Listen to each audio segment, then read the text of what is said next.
rel thi lo ka foi khan ton na ring ru lo asak ming pok shiat lo asuna ka wai leng dang chai sai rel thi lo ka foi khan ton na ring ru lo asak ming pok shiat lo asuna ka wai aruang am lekin tlang amol nge ya fal song te hel ron play di mel tra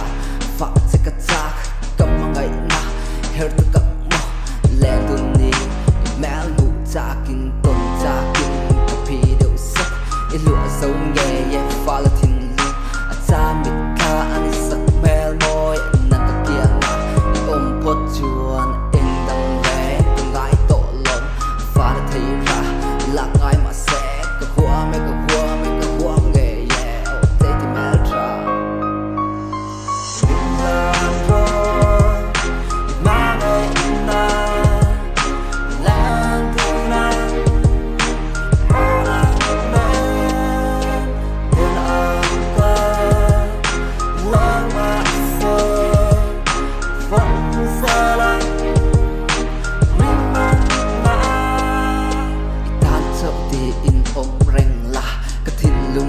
lua lâu li la